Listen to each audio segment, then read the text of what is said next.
All right. Welcome, everybody. This is Audio Signals on ITSP Magazine. And I hope you're watching the video, unless you're watching and staring at the radio or the phone or any tool that you use to stream voice. Because if you're watching the video, you're going to see that there is a good friend of mine and also a long time host of the show on ITSP Magazine. And he's the hacker maker, Phillip Wylie. How are you, man? Good, thank you. Great to be on with you again. I've enjoyed podcasting for ITSP Magazine, but anytime I have the opportunity to be on with you and Sean is always great. I know. It always remind me the day that we met, and it was. I think the anniversary is coming up soon because it was at RSA conference a few Yes. years ago in San Francisco, and that was the beginning of a relationship that culminated with collaborating on ITSP magazine podcasting. So I have to thank Chloe for that, Chloe Masdagi. Yes. It was the whole thing getting started in pen testing. I mean, not pen testing, but getting started in podcasting and all that just kind of really came from that association with Bug Crowd. I got to meet Chloe through Bug Crowd. She introduced me to you and you and Sean. And it was kind of interesting. I was doing the webinar series for Bug Crowd, and you were going to try to record it during DEF CON, but wasn't able to. But at any rate, it's just really kind of cool how the connections to all that worked out. And it seems such a long time ago, and it's a few years, but I would say if we're gonna talk about podcasting, which by the way, this is about podcasting. We're not gonna talk about pen testing. We're not gonna Yeah. talk about hiring. We're not gonna talk about hacking and stuff. Oh, nice. So for the people Yeah. listening, Philip has still the ITSP magazine little badge that we gave him at the time. I have a few of those on my hats and my backpack. So we probably need to do some more for this year coming up at RSA. But we'll talk about that later, maybe. So, Philip, the idea that I had for this series on audio signals, which is kind of like the side channel for all the fun stuff, all the stuff that I'm curious about, and the stuff I want to talk about. And podcasting is one of those. It's become a passion of mine. I I studied mass media and sociology of communication as a student, and I always loved radio, old school radio. So when I saw the opportunity that podcasting was really coming out strong as an extension of the radio, I kind of jumped on it. And so I want to start this conversation with many like you that are podcasting. And they, like you said, you didn't even have that in your plan, in your strategy, but then you ended up doing it. And we're also here celebrating your number 100 podcast on ITSP Magazine. I have to say, you've been really consistent in delivering every week an amazing guest after another. And that's a sign for me that you're really enjoying it. So, the Hacker Factory, that's the name of the show. Tell me a little bit about that, how the idea came, and of course, a little bit of your background so people that don't know you, either in the industry or another industry, know who I am talking about and why I'm so excited to be on with you. Yeah, it's been a lot of fun, and one of the things too for the listeners is, you know, this even goes back beyond the Hacker Factory because we used to do the Uncommon Journey, Chloe, Alyssa Oh Miller, and yeah, yeah, myself. yeah. Yeah, and that was really good. We had some great guests on, but one of the things we ran into was, you know, people think I'm busy, but when you see how busy Chloe and Alyssa are, it's amazing. So the three of us trying to schedule ourselves with our guests just really got pretty difficult. So we did it for about a year. And I remember you came with the opportunity of us doing our own podcast, which I had a lot of fun with the three of them. But, I have a lot of the things I do. And, that was kind of the spirit of that podcast. The things I do is I'm trying to help people. The show was originally supposed to be geared more towards pen testing and offensive security careers. But one of the things I learned, kind of like with the group I started the Poem School project, that meetup, it started out being focused on offensive security, but then you see the need that there's all these other areas of security that needs to be filled. The information needs to be shared and shouldn't just be so narrow scope. So kind of like the way that turned out, the podcast has gone that direction because there's so many other roles that need to be filled and the stories that need to be told. And I guess I'd have to say the stories are my favorite part about this, because a lot of people listen to the podcast are aspiring security professionals or new into their career. But the thing is too, there's a lot of people that have been in their career for a while that love hearing the stories, and just the way it resonates with different people, encourages and inspires. And fortunately, I've been consistent with putting out an episode at least once a week. But also I'm seeing, and the reason behind the mission I need to do that is there's so many stories that need to be heard. And if each episode only helps one person, it's worth doing it. So that's kind of the reason I keep trying to do that. I've had, Alyssa Knight, Dave Kennedy, people that are really well known in the industry, but it seems like the episodes of the lesser known people are just starting out seem to resonate more with people trying to get into the industry. They've heard all sorts of Alyssa Knight, Dave Kennedy many times over and over again. But when you see these other unknown people or not very well known people, it really can be inspiring to those that are trying to get in.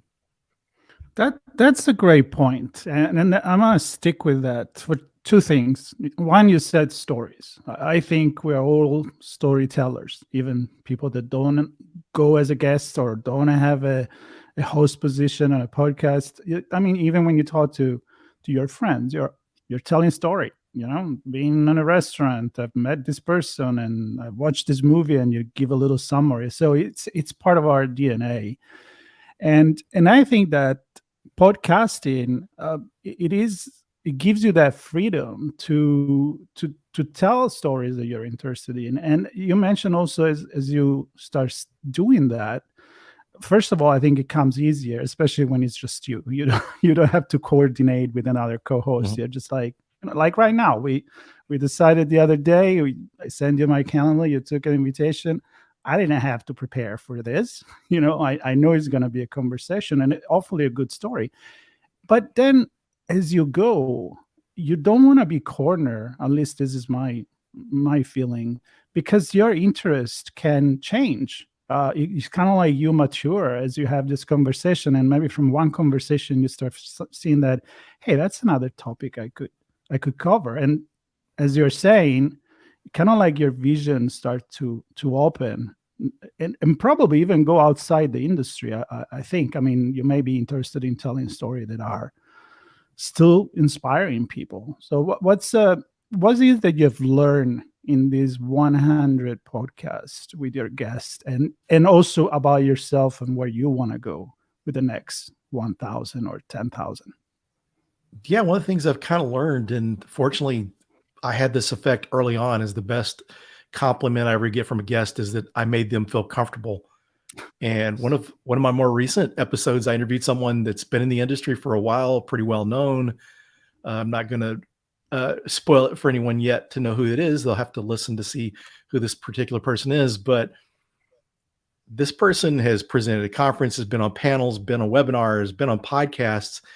And he said, at the end of it, that went really well. He said, I was expecting to get grilled, because I guess some people that do these podcasts is almost like a technical interview. So making people feel comfortable, I really want them to, it's about them. I want them to be able to give the best perspective of their story and their advice to, they're the star of the show, and I want that to be seen. And one of the things, this kind of plays into one of the things I like to do along with teaching and mentoring. I love to make introductions to people. I'm constantly introducing people I know at conferences or virtually to other people that maybe they reach out to me for mentorship or looking for different resources, but people that I could see would really help them to know. I like making those introductions. And so the cool thing about this, I'm able to make those introductions on a global scale to people that don't know me. They don't have my LinkedIn information, my Twitter. They find me through the different podcast platforms. And that's the beauty of podcasting, much like publishing a book, because there's ways that which you you can have get to done. people. Yes. Yeah. So it's like you're able to connect with people that no other way. So that's why I highly recommend, if you're interested to write a book, write a book. If you want a podcast, because you're able to reach people otherwise that you never would have reached. When I was at Black Hat Europe, I ran into people that had listened to my podcast, and I see people that I meet through doing the podcast. And it's really cool, because one of the things I love doing is making friends and connecting with people. This has been an extension of that effort. That's really cool. And I feel the same. I mean, honestly, especially during the year of the pandemic, it, it got me connected. It kept me in touch with reality. Even if it's a digital reality, it's still a reality. We can still talk to each other in real time. We can go live sometimes with the shows. And, and honestly, make friendship. I saw many times you post on Twitter or Mastodon now or any other places where you go to an event and then your post usually is, here's a picture of me with this person that we've been already knowing each other for a long time and we finally get to meet. So it's kind of like kind of like the line in the sand. It's more and more blur because, I mean, you still know someone even if you never met him. How do you feel about this when you run into people that are like, oh my God, it's Phil? I definitely love the in-person interactions so much. It's kind of hard to replace. But one of the things I've learned from the pandemic and all the heavy emphasis on virtual relationships and interactions, messaging and all that is that, I value those connections more because when you meet the people in person, it's like you've known them forever. It's not like this is the first time you met in person. So it's been a good experience. And one of the things I really value and has encouraged me to, keep it up and do even more. Very cool.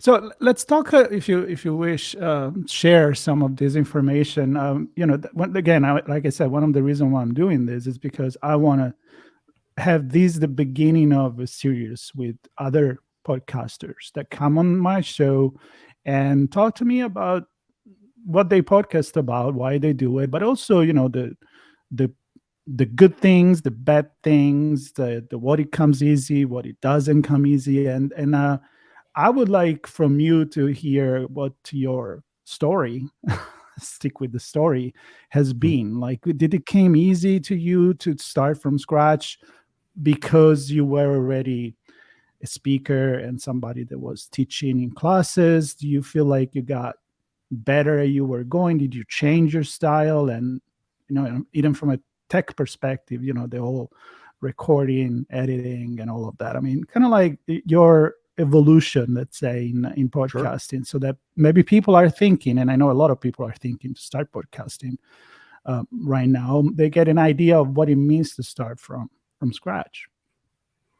Yeah, it wasn't too difficult because of public speaking, speaking at conferences, teaching, and that sort of thing. And it was not as difficult to start out, but I did learn some lessons along the way. It's been fairly enjoyable, and I would say the only times it gets kind of difficult, and there's times you kind of reach the burnout stage. For anyone that does conference speaking, attends a lot of conferences, once we get into fourth quarter, there are so many conferences because you have, cybersecurity awareness month. So there's a lot of conferences around that. So there's a lot of conferences that fourth quarter, and just the accumulation of the travel and speaking all year long, you start to kind of get burnout and it gets kind of difficult to do. But one of the things that keeps me to continue doing it is, as long as people are getting something good out of it, I'll keep doing it. So now it's interesting now how many messages I get on LinkedIn or people connect with me because they found the podcast. So that's encouragement to keep going. But what I've kind of learned to work around that is, in phases I know that I'm wanting to break, I will make sure to record several episodes in advance. So that way I can have, like, if I want a month off or the last 2 weeks of the year, I can take that off because I've got all my podcasts recorded ahead of time. So it's a matter of planning around those times. And for other people, it may be other times of the year that's more busy, depending on the industry they're in or just other things they got going on in their personal life. So just scheduling in advance around that. There's been times that I've got guests like a day or two before the podcast was going to be posted, be published. So it's been kind of last minute, but kind of doing that in more advanced kind of, lowers the stress. And just also too, one of the things I've learned too was a good lesson I kind of learned from doing a webinar. And it kind of made me think back to the podcast I did with Alyssa and Chloe, because, we'd ask questions on there. Chloe had a rapid fire questions that she'd do at the end of the show. And I had someone on one of the last webinar series I did for Bug Crowd. I had this guy on and we're going through it with Bug Crowd, the flow of it, all this. And he said, don't put it like a question, make it conversational. So that's a lesson that's stuck with me that I make sure to do. I don't say, I got a question for you. I ask the question, make it conversational, make it flow better, because what you're going to do there is you're going to have more content and spending less time trying to come up with things. If you just do question and answer, it's going to be hard to fill that 30 minutes or whatever. But if you make a conversation of it, and I've also learned to kind of let things flow. I've got a basic framework that I use, and this comes in more handy with someone that's less experienced. I've had people on the show that hadn't been on many podcasts, hadn't spoke much, not very experienced, and you have to ask them a lot of questions, and that's fine. But learning how to ask the questions, making it conversational, can make a good experience for someone that's new. Someone that's more experienced, it's not as difficult. So I have these basic questions that I ask during the podcast, things I discuss. In a lot of cases, if someone's experienced, we don't have to even touch on that. Or if they're talking about other things that are interesting, maybe this show will be a lot different than others, and we go down that path and do that. And so it's been fun. And I really like the ones where it gets more from the structure of the show, and it's more just free. And, it's a conversation where I get a lot of good out of it, because I get to know these people, hear their stories, and learn some good advice. Yeah, I share 100% all you said. I mean, I have many times with a PR agency would ask me, can you give me the question for the guest? And I'm like, I don't know. I don't even know what I'm going to ask, but I know that this is the topic we're going to talk about. And I know that if this person wrote a book about it, I'm pretty sure they know the topic. I think if this person is a professor, and even if I don't know anything about something, when I have like physicists or quantum scientists and I don't know much about it, I just put myself in the audience shoes, and I'm like, what would the audience want to know now? So I never really know where it's going. But have you ever had situation that you really felt like you don't need to, we're not naming anyone, but situation that I had, like where you really are like, I don't know where to go anymore with this, because maybe the guest is not as talkative, because that's a situation that I found myself. How do you move around that? I've had that happen a few times, but fortunately just kind of getting used to it. It's not as bad anymore, because I've had some earlier podcasts that I had people on that hadn't had experience with that, or not had experience speaking, having to ask them a lot of questions. But the funny thing is, I've had totally the opposite. I had two guests that I brought on. I introduced them, and it doesn't bother me, because the more they talk, the better it is. That's what the people want to hear. And so there's been a couple episodes that I've had. I introduced the guests, and it's like a conference presentation. They gave their life story, gave all their advice with minimal interaction from me, which is fine. But it's kind of funny to look back on to see that. But yeah, you just have to try to listen to the person and hear what they're talking about, and then dig more into that. And so it's just kind of hard to explain, but I've just kind of learned how to go with that. And I try to keep my episodes kind of short. There's some episodes I've had 45 minutes. If it's going good, I just really don't want to cut them off. So keep going, but I usually try to keep them around 30, so it keeps the listener's attention. One of the things I find nowadays too is, they say like commute times for most people may be like 30 minutes. So you really don't want them to have to listen to the second half of your podcast on the way home, because life happens and they don't listen to it.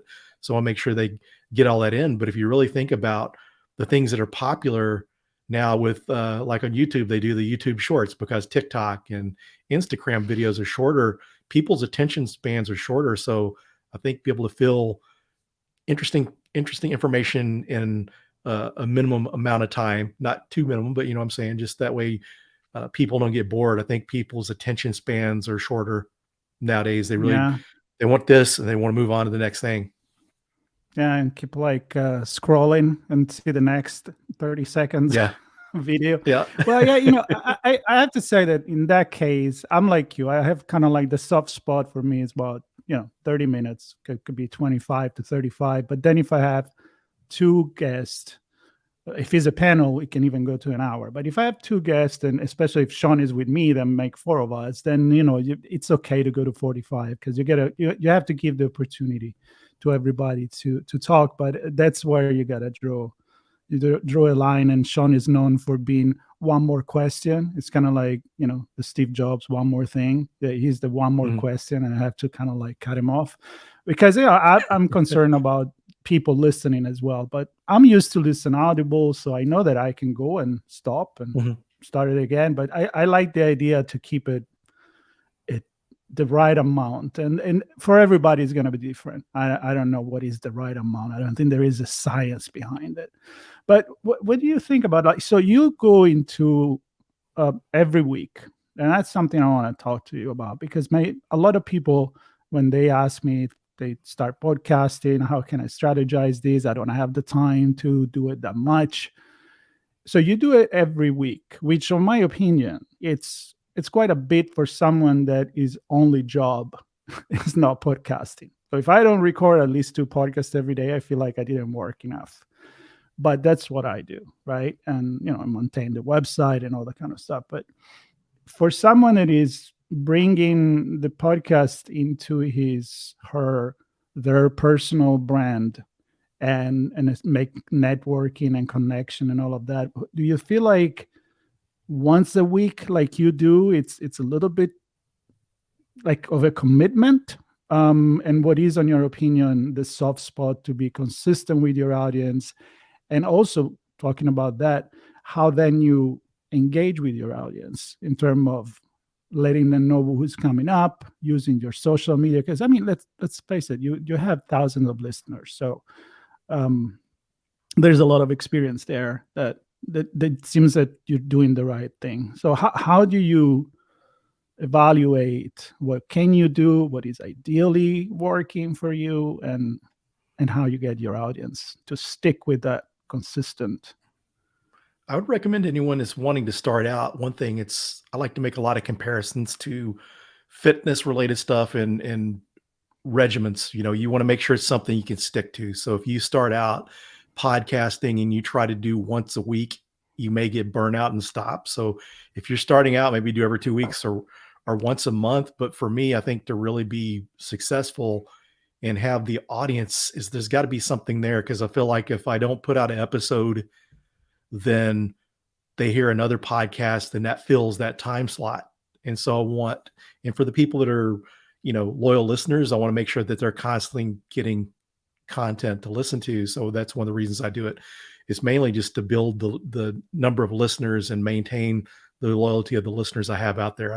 I kind of feel like if you're listening to podcast series, a lot of times people drop off, and some of it could be just maybe they didn't put out an episode that week, or something happened, you didn't see it. So I feel like it's important to constantly put out the content. But it really gets to it sometimes that there's so many guests that I get and future guests that I identify that it's like sometimes once a week is almost not enough sometimes, but it's kind of hard to commit to more and keep up with that. So it's, yeah, I know. I think once a week, I think twice a month, it's good to start, but that's, in my opinion, kind of the minimum, because once a month is already, unless you're really producing something kind of like a BBC documentary podcast, then it become maybe a little too far away one from another.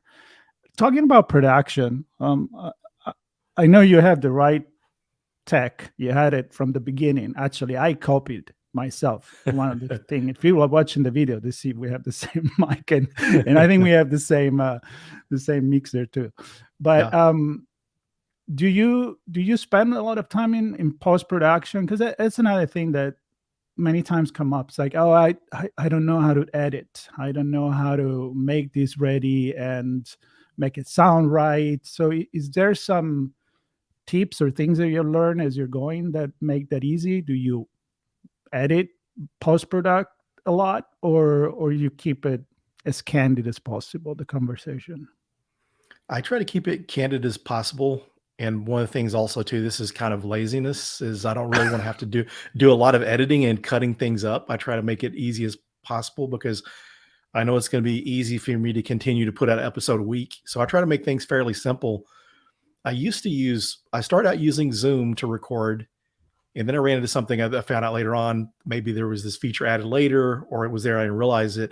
is I had one episode one time that I'd sent to you, and one of the speaker was really low or really loud, and my, the audio for each track didn't really line up, and I was only doing a single track recording. So I ended up going over to Restream and using Restream, because for a while I was streaming on Twitch too, like once a week. So I went to that because you can use the different separate tracks, which works out good if you need to edit a track, remove something, noise in their background, or maybe if they slip up and say something later on, we think, we need to remove that. It's a lot easier to go back and edit. But one of the things I kind of found while using Restream is they started offering an option in Restream to edit in Descript. And so that made my flow a lot easier. So I export Descript. Descript creates a transcript, and that makes it nice. So if I need an actual transcript, then I've got the transcript there. I will take the transcript and feed it into ChatGPT and say, how can I create a good title or summary based off this transcript? And it makes things a little better, because one of the things I didn't realize at first, once I got access to some of the stats, I saw some of my very best episode ever was a former coworker of mine. And he started out in IT, wanted to move into digital forensics. He was taking all these courses to get into digital forensics, decided to take a pen testing course to make him a better forensics analyst. And what he found out is he liked that better. And so he moved into pen testing. So the title of his episode was The Accidental Pen Tester. And that's got the most listens. And I really didn't get it later on. Once I started analyzing things, seeing the number of listens, realized, okay, it's the title. So I started using things like ChatGPT to try to improve that. I know some other areas I need to work on, improve more, is work on the SEO for the podcast episodes to make sure that's better. But I think keeping a simple flow, make it easy to edit, because you can go in and do a lot of fancy things and cut up, but I try to make sure I do everything in one cut. If someone says, hey, could you remove this? That's easy, and I do that. But that's one of the more difficult things I say when you're starting out, is going back, editing and removing things. But once you kind of get used to it and you have the right software, it works pretty well. And to be honest, audio editing is not as bad as video editing. Video editing, it's way more time consuming.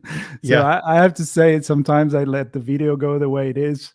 And maybe if there is some, tighten of space in between a conversation, I'll edit it on the audio, because it's a lot easier. But to be honest, again, unless something really happened, and it still happened, somebody drops from the connection drop, the Wi-Fi goes kind of weird, and then you make a note and you go to the back and edit that. But I like candid conversation, unless you're really sometimes things can get a little overproduced, kind of like, yes. Okay, you're trying too hard here. I know you reduce the silence too much when you listen to it. So that's really good. I guess the last thing that, and again, I'm trying to, right now I'm using you as my guinea pig in finding the right question to ask to all the other podcasters that will come to the show. The promotion part. You talk about transcript, ChatGPT, the meaning of, the value of the title in the search engine optimization, which has always been that secret sauce that nobody knows about. But I have to say that I'm like you.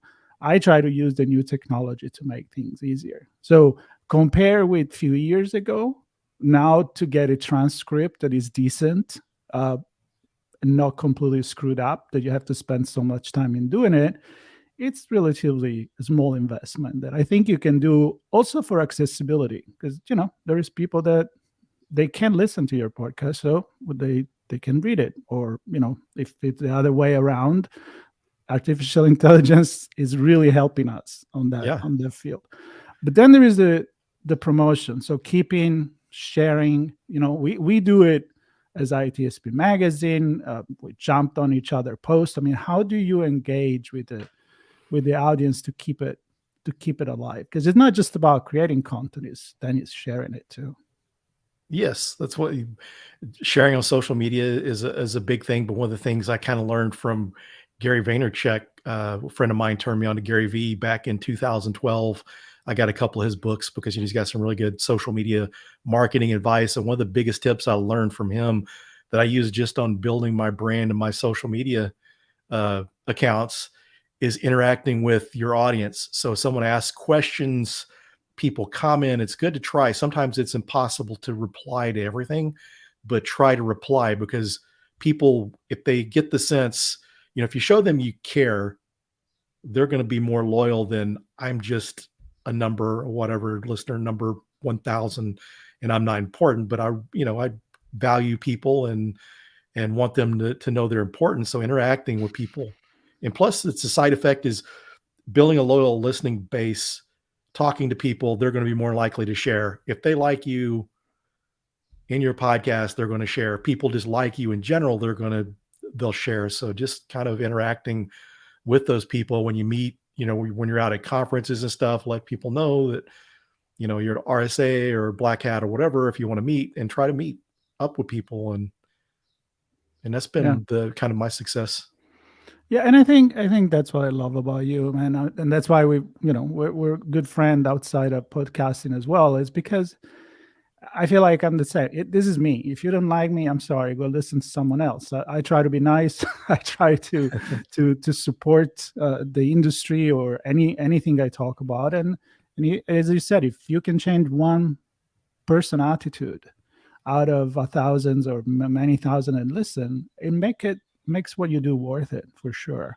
So because we've been talking about how long a podcast should be, we're just hitting 31 minutes right now. So I don't want to go against everything we said, but I want to give you one last space for you to kind of like tease where do you see the Hacker Factory and the Hacker Maker go in the next year?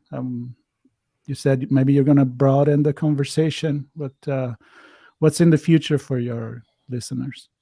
Sure. Some of the ideas I've had is, doing things on YouTube, maybe even starting a second podcast, because one of the things, I think broader topics are good, but I think with the platform, the focus is on cybersecurity, to keep it around that.